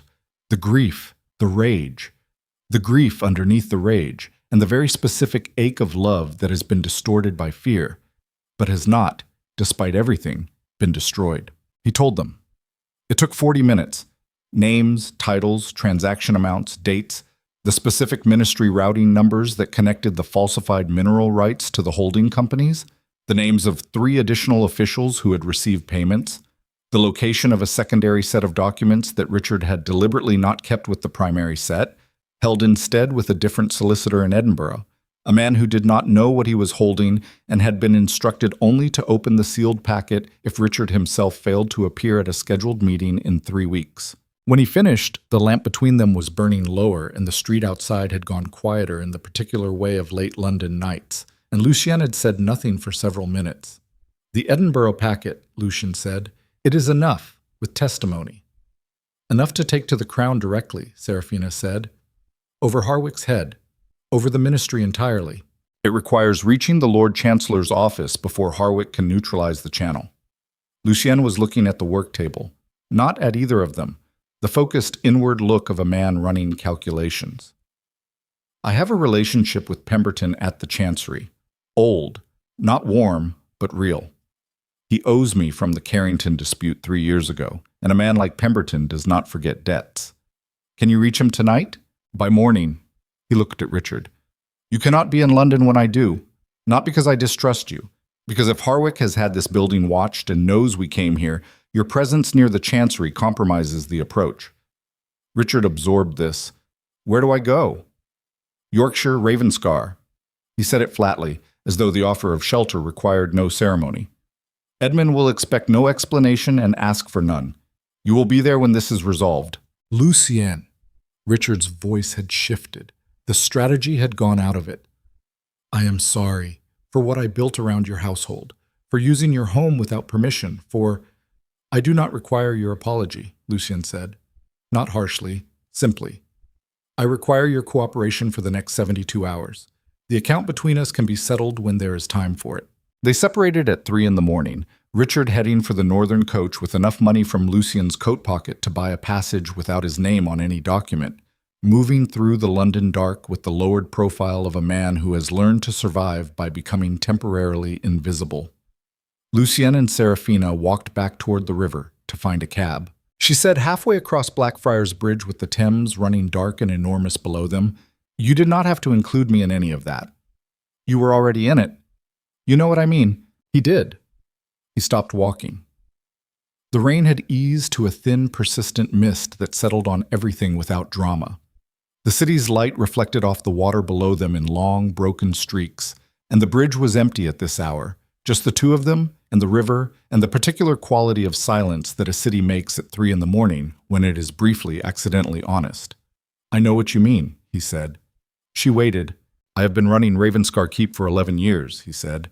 "I have managed every political threat, every financial crisis, every instance of someone deciding that my land or my title or my position was something they could take. I have done all of it alone.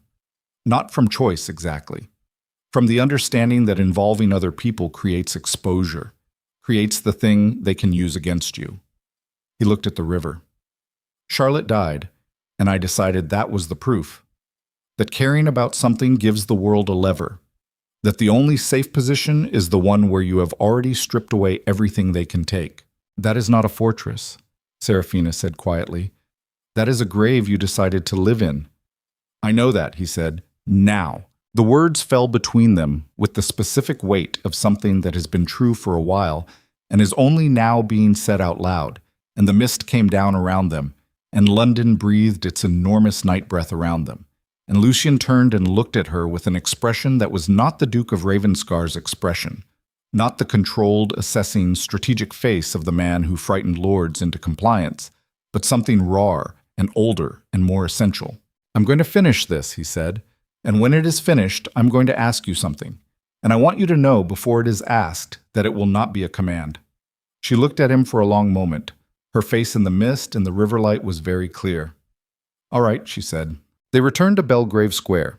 Lucien sent the first message to Pemberton's household at 4 in the morning and was in the man's private study by 7, and the conversation that followed was the kind that only happens between men who have a history of mutual use and enough mutual respect to be direct about it. Pemberton listened.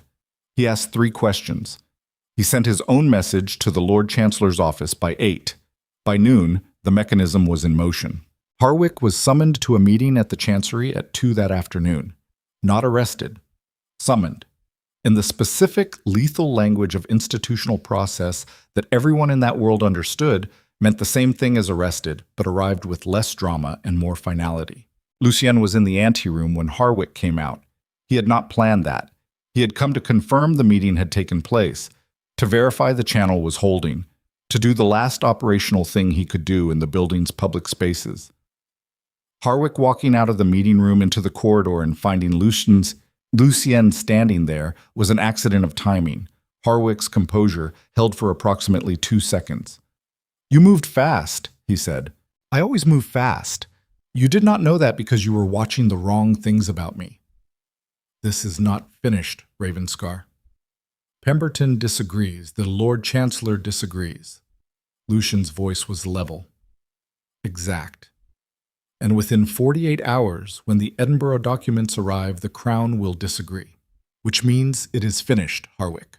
The only question still open is how much of it lands on you directly versus how much you can redirect toward the others. Something shifted in Harwick's face.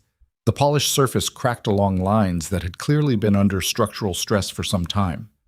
"Thomas Vale has documentation that implicates your estate in the original survey suppression. If I go down, I take the story with me that Ravenscar Keep knew about the mineral rights falsification and chose Thomas Vale's documentation is fabricated and Pemberton knows it. I told him so this morning with the specific transaction records that demonstrate the fabrication, which means that threat costs you credibility you no longer have enough of to spend. Lucian took one step closer, not aggressive, geometrically precise, closing the distance to the exact point where another man's personal space registered the presence of someone who was not afraid of him.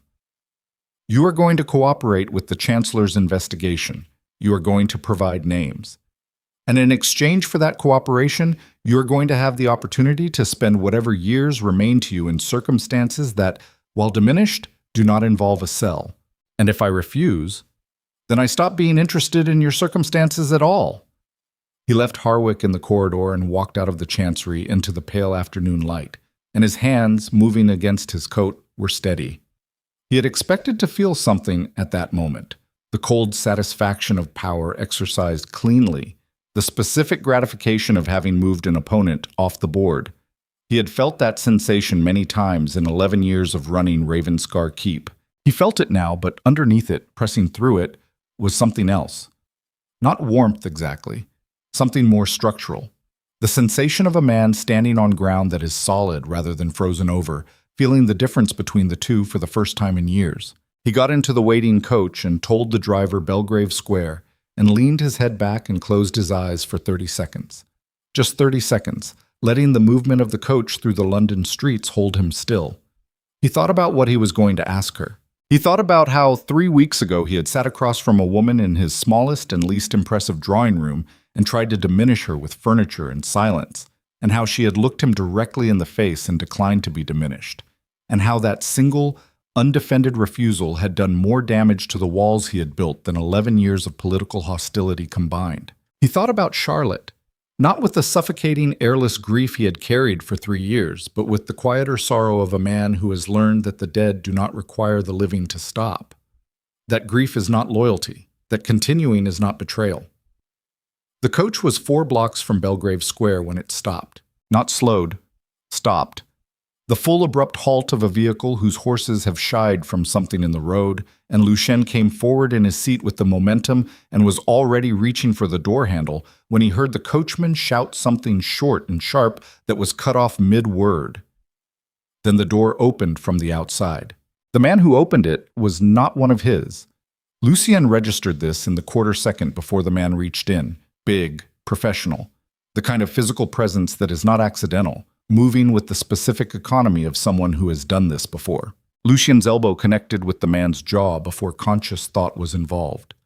Reflex in 3 years of the kind of controlled fury that has nowhere to go and eventually learns to live in the muscles. The man staggered. Lucien was out of the coach in the same motion, onto the street, and there were 3 of them, not one, positioned with the triangle of someone who had planned the geometry of this in advance. Not Harwick's men. He had not yet had time to arrange anything. These were already here, already positioned, which meant the order had been given before the chancery meeting, before Harwick knew how far the situation had moved, by someone higher or more frightened than Harwick. Thomas Vale's documentation might be fabricated, but Thomas Vale's reach into the ministry's operational resources was apparently not. Lucien fought the way a man fights when he is not performing. No strategy, no restraint, nothing managed or calibrated. The first man went down with a hit to the throat. The second got hold of his coat and pulled him off balance, and they hit the side of the coach together, the impact rattling through Lucien's ribs, and he felt the specific sharp register of a rib flexing wrong. Not broken, probably, but loudly present in every subsequent breath. The third man had something in his hand. Not a firearm, a baton. Old-fashioned and efficient, and it connected with Lucien's left shoulder in a way that sent his arm numb from socket to wrist, and dropped him to one knee on the wet cobblestones. He was up again before the man could follow through. Rage is a resource. He had spent 3 years compressing it into precision and policy and the cold management of power, and it was still there, every gram of it. And when the third man swung again, Lucien was not in the place the swing expected him to be. He was behind him. He took the man down with a method that had no polite name and required no description beyond the result, which was that the man went down and stayed there, Lucien stood in the street with his shoulders screaming and his ribs making their objections known, and blood from a cut above his eye running into his left field of vision, and he looked at the three men on the cobblestones and he thought, with the specific clarity of someone whose brain has just been scrubbed clean by violence, that this had been a message, not an assassination. If they had wanted him dead, they would have used a gun. They wanted him to know that he was not untouchable, that the investigation could be complicated, that the Edinburgh documents were only as secure as the people protecting them. He got back in the coach, told the driver Belgrave Square, pressed his hand against his ribs, and breathed through the calculation. The Edinburgh solicitor had 3 weeks before the meeting. 3 weeks was long. Too long now. If Thomas Vale's operational connections extended to the Chancery's immediate response, they could extend to Scotland. He needed to move the timeline. He needed the documents in London within 48 hours. He needed Serafina to make a decision about what she was willing to do with what her brother had built, because Richard's 2 years of work was not just a legal case. It was a weapon, and weapons in uncertain hands in an unstable situation were more dangerous than no weapons at all. Edmund was waiting on the steps of the Belgrave Square house when the coach arrived, which meant Edmund had already been told something by someone, which meant the network of information that kept Ravenscar Keep functional had been activated, which was either Lucian's own orders bearing fruit or someone else's intelligence operating faster than his. Edmund looked at Lucian's face, at the blood, at the way he was holding his left side. "How bad?" Edmund said. "Manageable." "Where is Mrs. Vale?" "In the library, Your Grace. She has been there since you left.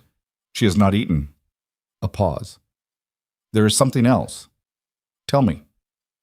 "A message arrived an hour ago, unsigned, delivered by hand."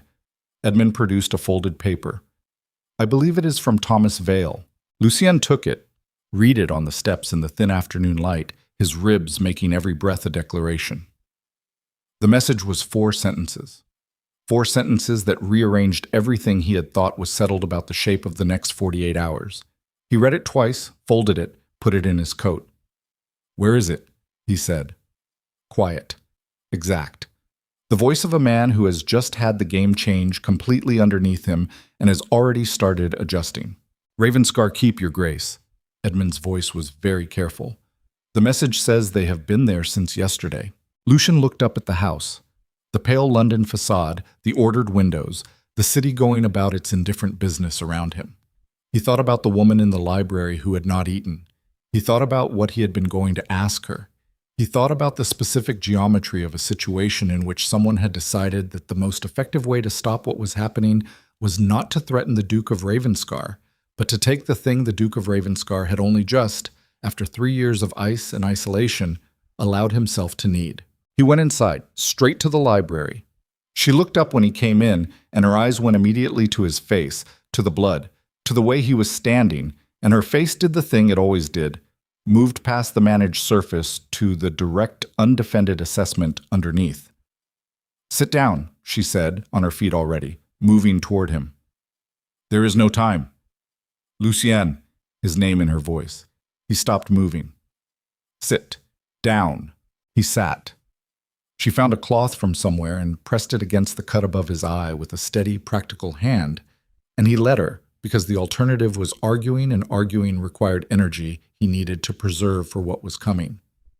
"Tell me," she said. "Thomas Vale's people are at Ravenscar Keep." He watched her face process this. "They arrived yesterday. Edmund's people there have been constrained, not harmed, but the message makes clear they will not remain unharmed if the Edinburgh documents reach London."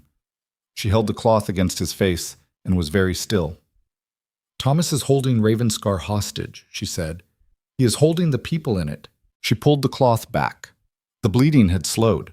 She looked at him from a distance of about 18 inches, and her eyes were very dark and very clear and completely without panic.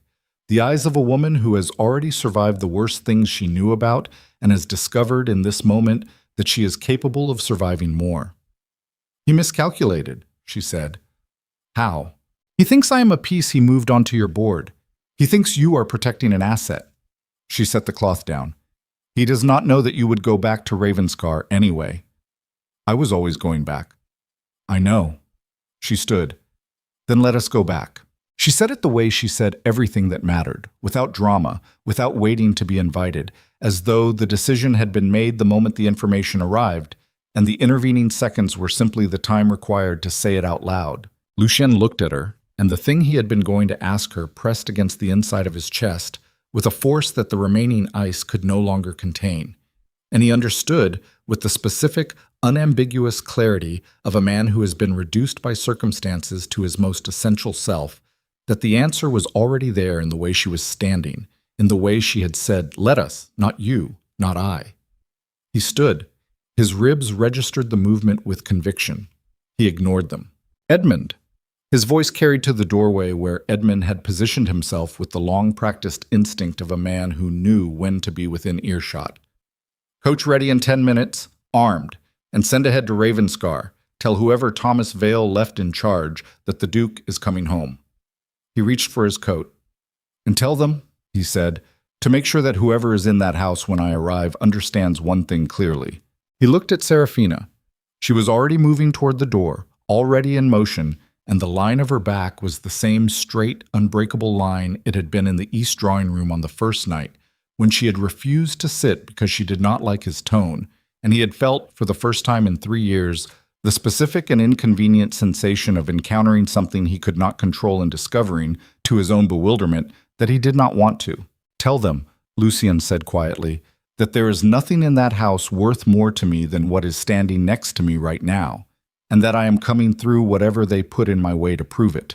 The coach moved through London toward the North Road as the afternoon light failed completely, and the rain came back in earnest, and Ravenscar Keep stood on its cliff above the Yorkshire moors with fires lit in rooms that should have been empty, waiting for its duke to come home and settle every debt that had been accumulating in the dark.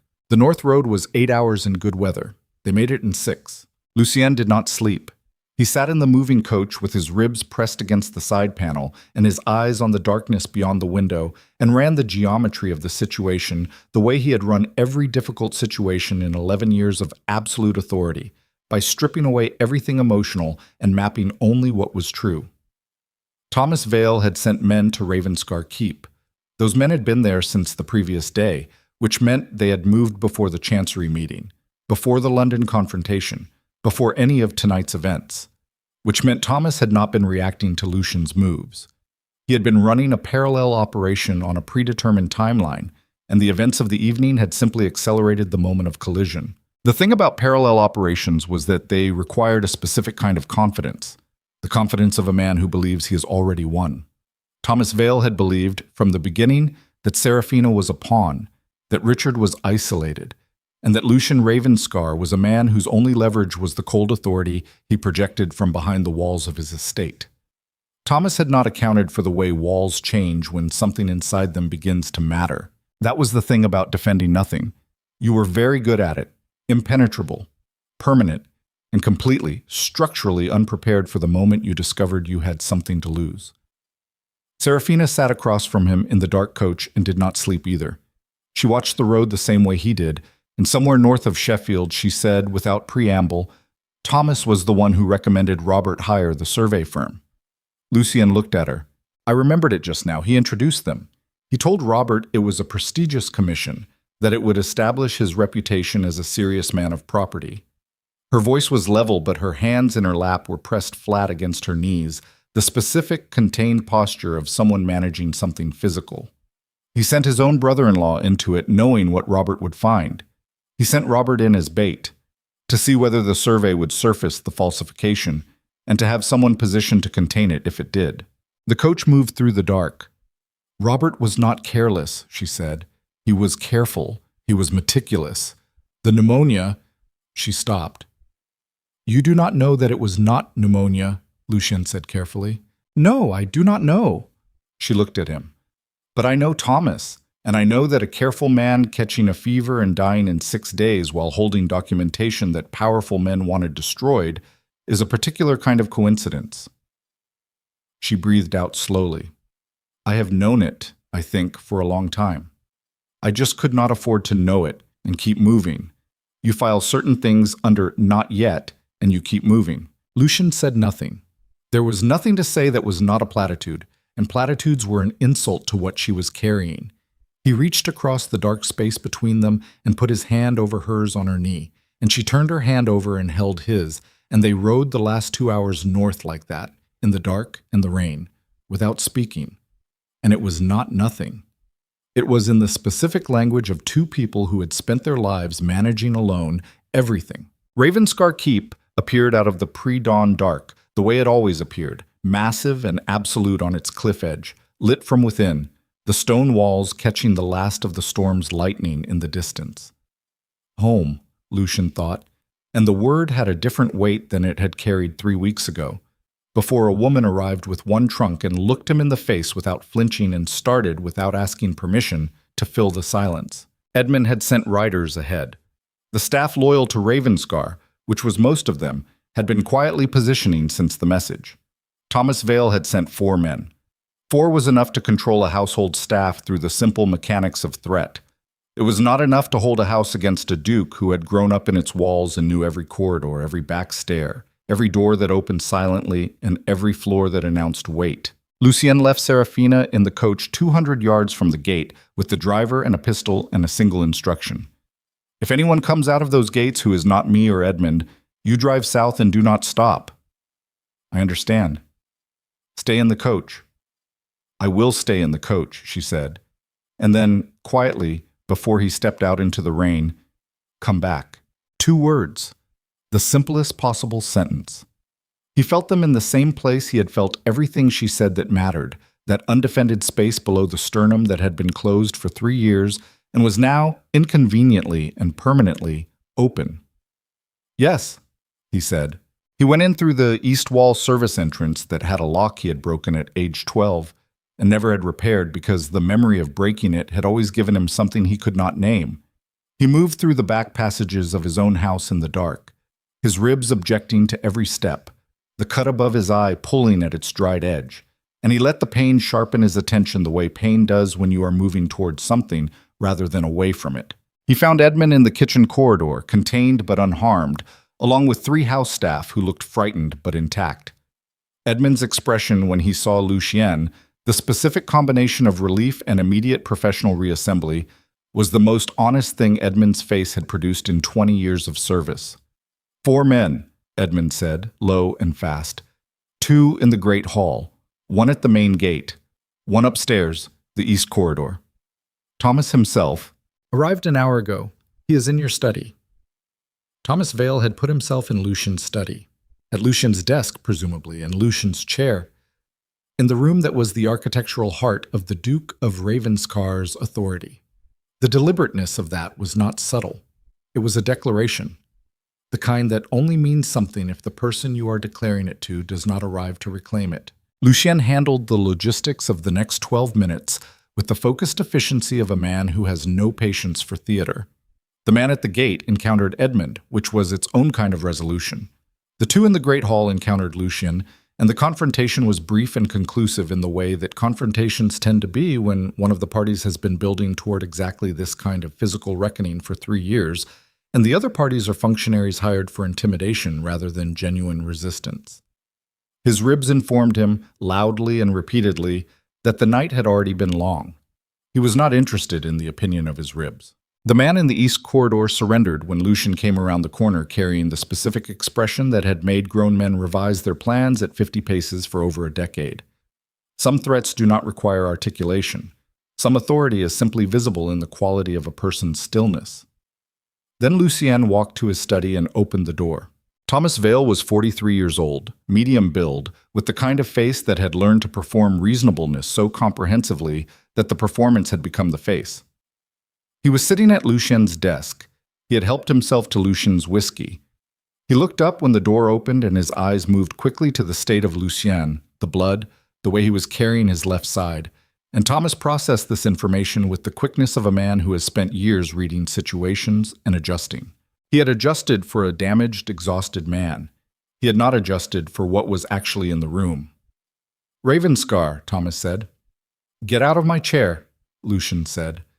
Thomas stood. Not from submission, from the recalculation of a man deciding which approach costs least.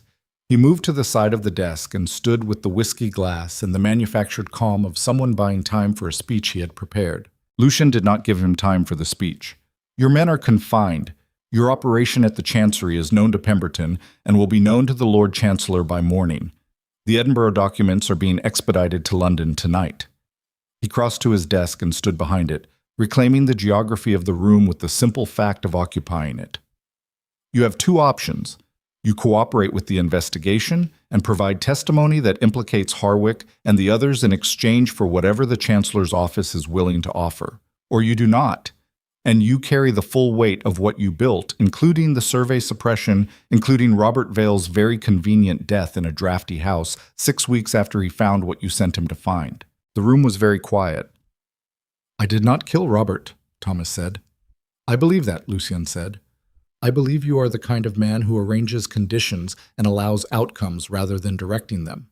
It is a meaningful moral distinction and a legally irrelevant one. Thomas set the glass down.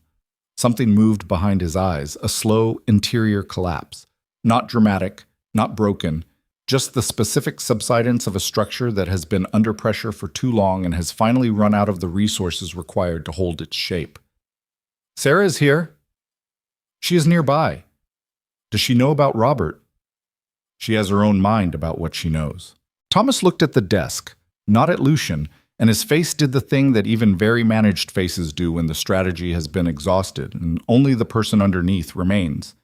He looked tired, old in a way the rest of him had not yet caught up to. I did not set out to destroy her, he said. When Robert died, I was protecting the family, the survey, the documentation. I thought if it went away quietly, it was over. I thought she would recover, find another situation. You thought she was recoverable collateral, Lucian said. The way you thought Richard was expendable. The way you thought Robert was a useful instrument. You're very consistent, Thomas. I will give you that. I am telling you I did not hate her. I know. That is what makes it worse. Lucien looked at him steadily. Because hate, at least, requires you to acknowledge someone as a person large enough to direct your malice at. What you did to Serafina was worse than hate. You simply did not consider her enough to count the cost. The words landed in the room and stayed there, and Thomas Vale had no architecture left to deflect them with. The process after that was administrative. Thomas cooperated. Not from virtue, from the specific arithmetic of a man who has looked at his remaining options and found only one with a tolerable result. Edmund produced paper, and Lucien wrote the terms, and Thomas signed. And by the time the sun came through the study windows, it was done, and two of Lucian's men were escorting Thomas Vale down the main drive toward the arrangement that would carry him to London and the waiting process of institutional accountability. Lucien stood at the study window and watched him go and felt the particular complicated exhaustion of a fight that has been won but has not left the winner unmarked. His ribs were making themselves impossible to ignore. His left arm had moved from numb to something more insistent. The cut above his eye had reopened at some point in the night without his noticing and had resealed again, leaving a line of dried blood along his temple that he could feel but not see. He had been standing there for several minutes, watching the empty drive, when he heard the front door. He turned from the window. Serafina came into the study still wearing her coat, her hair pulled free of its arrangement by the wind off the moors, her face holding the precise expression of someone who stayed in the coach until the coach became completely untenable and then made a decision about that. She looked at the room, at the positioned chairs, at the empty whiskey glass, at Lucien standing by the window in the gray morning light, and her eyes moved over all of it with the same direct, undefended attention she brought to everything, taking the measure of what was there. It is done, he said. I know. I watched Thomas leave. She crossed the room, stopped in front of him at close range, closer than the careful distance they had maintained through all of it, and looked at his face with the focused, specific attention of a doctor or a woman who has decided that the management of distance has cost enough already. She raised her hand and touched the line of dried blood at his temple with the tip of her fingers. Not a gesture of tenderness, exactly. Something more honest than tenderness. The direct acknowledgement of damage by someone who intends to remain in proximity to it. Sit down, she said. You keep saying that. You keep needing to hear it.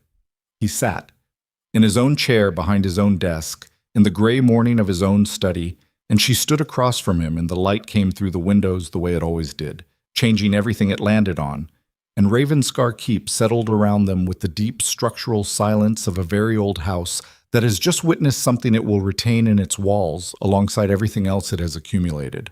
"Richard is at Ravenscar," she said. "He arrived this morning. Edmund confirmed it. He wants to speak with me." "I know." She was quiet for a moment, looking out the window at the moors. The storm had finally passed.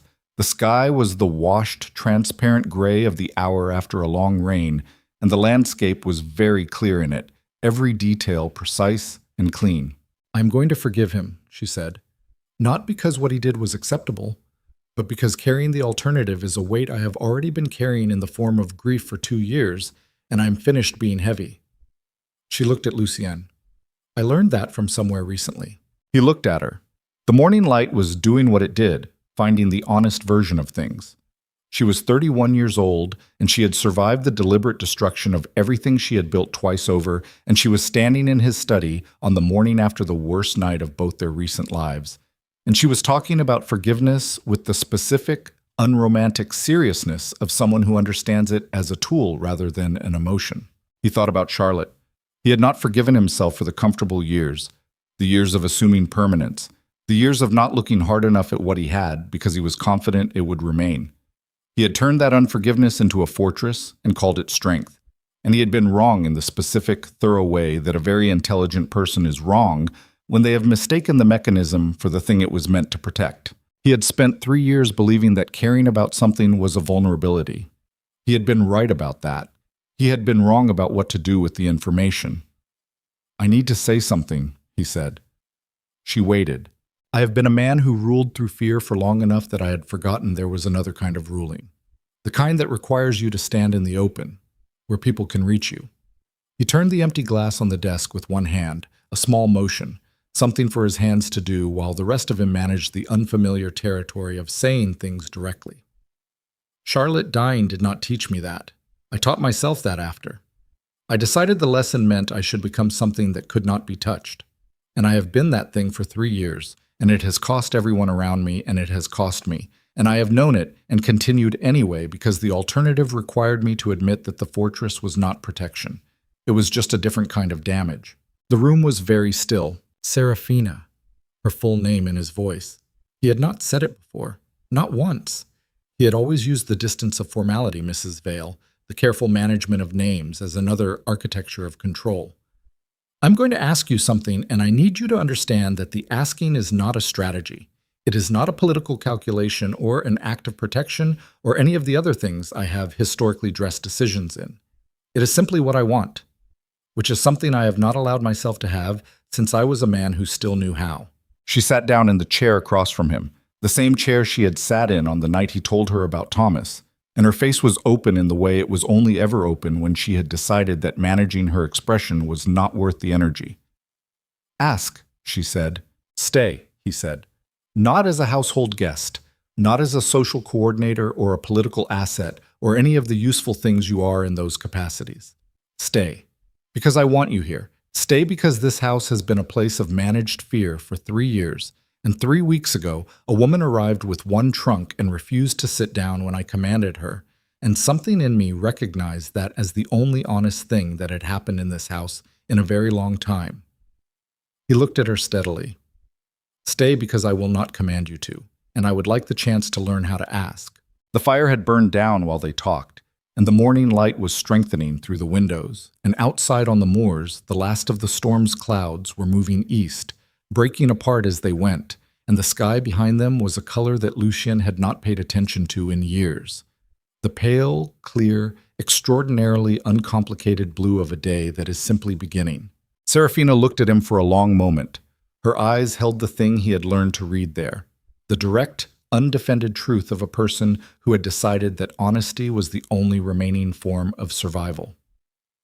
"You should know," she said, "that I will not be a quiet presence in your house. I will rearrange your correspondence and argue with your dinner guests and walk your fields in the mud and tell you when you are wrong. I know. And I'm going to bring Richard here for as long as it takes to repair what he broke.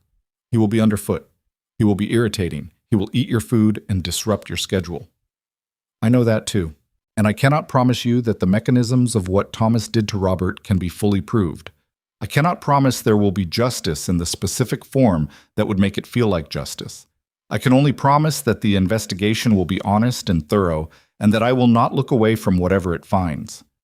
I am not asking for promises about outcomes, he said. I am asking you to stay.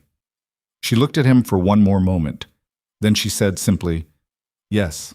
The word arrived in the room and settled there, and the room held it, and the fire crackled once in the low hearth, and outside Ravenscar Keep the Yorkshire morning moved across the moors with the unhurried authority of light that has been doing this for longer than any human grief or any human love, and will continue long after both. Richard found them an hour later in the library. Not in the study, not in any of the formal rooms that had been the theater of the night's events. The library, which was where things had always been most honest between them. He stood in the doorway with the posture of a man who is not certain he has the right to enter a room, and Seraphina looked up from the chair she had fallen asleep in for 40 minutes and looked at her brother across the space. And the look that passed between them was not forgiveness yet, not entirely, but it was the door to forgiveness standing open, which is how forgiveness always begins, not with the feeling, but with the decision to allow the possibility of the feeling. Sit down, Richard, she said. He sat. Lucien left them alone. He walked through the corridors of Ravenscar Keep in the morning light, his ribs quieting to a manageable complaint, the cut at his temple tight and clean, and he felt the house around him in a way he had not felt it in years. Not as a fortress, not as a mechanism of authority, as a place. The specific, irreplaceable, stone and fire reality of a home that had been waiting, under the cold and the fear and the managed distance, for someone to remember what it was built for. Edmund found him in the window of the great hall, looking out at the drive where the morning sun was making slow work of the night's remaining mud. The Chancery messenger will arrive by afternoon, Edmund said. Good. The Edinburgh solicitor has been contacted. The documents will reach London by Thursday. Good. Mrs. Vale. Edmund paused with the specific delicacy of a man who has watched his employer's interior climate shift by several significant degrees over the course of 4 weeks, and is choosing his words with the care of a surgeon. She is staying. She is staying. Edmund said nothing for a moment. Then, with the absolute minimum of expressiveness that still constituted the expression, the house will require some adjustments. The house, Lucien said, will manage. He turned from the window, walked toward the library where the sound of his future could be heard in the low, complicated murmur of a brother and sister beginning, imperfectly and honestly, the long work of finding their way back to each other. He paused in the corridor outside the closed door, listened to the murmur without hearing the words. Let the sound of it sit in the part of him that had been built to hold only silence. A man can decide at 34, after 3 years of freezing out everything that might require him to feel it, to simply stop deciding that. He cannot undo the 3 years. He cannot unfreeze the time, cannot call back the conversations he refused to have or the moments he turned into stone, because stone does not hurt the way open things hurt. He carries all of it. He carries Charlotte and the child he never knew, and the years of cold authority that were the only language grief left him. He carries them into whatever comes next, not as a weight to be punished by, but as the history of a man who survived things by becoming harder than they were, and who has found, on the other side of that hardness, that there is still someone there. That is the thing that is not guaranteed, that the self survives the survival. Lucien Ravenscar was 34 years old. He had made himself into something that could not be touched, and he had been wrong about whether that was strength, and the correction had cost him a great deal, and he was still standing. He opened the library door and went in. Seraphina looked up from her chair. Her face held the specific fragile quality of someone who has been crying without performing crying, the quiet evidence of tears that came from somewhere real rather than somewhere managed.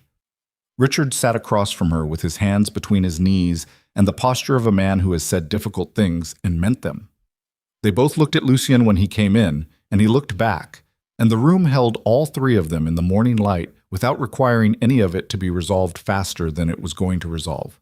He sat down beside Seraphina, not across from her, beside her, close enough that his shoulder was against hers, and the warmth of that contact was the plainest and most complicated thing in the room. She did not move away. Outside, England went about its November morning, and the moors stretched away from the cliff in every direction, and Ravenscar Keep stood on its ancient stone the way it had stood for centuries, weathering everything that passed over it, keeping what mattered inside its walls. And the fire in the library burned with the steady, unceremonious warmth of a fire that has been tended by someone who intends to stay. The people who still feared the Duke of Ravenscar were right to remember what he was. But the version of him that stood up from the wreckage of that autumn was something the fear had not accounted for, something that requires a different kind of reckoning. Not a man who ruled through absence of feeling, but a man who had learned at considerable cost that to feel something is not to be weakened by it. It is to be returned to yourself. And that was the thing Thomas Vale had not understood, and Harwick had not understood, and all the careful, calculating men who had spent years reading Lucian Ravenscar as a cold system of power had fundamentally and fatally not understood. The Duke of Ravenscar was most dangerous not when he had nothing left to lose. He was most dangerous when, after years of insisting he wanted nothing, he finally admitted what he wanted to keep.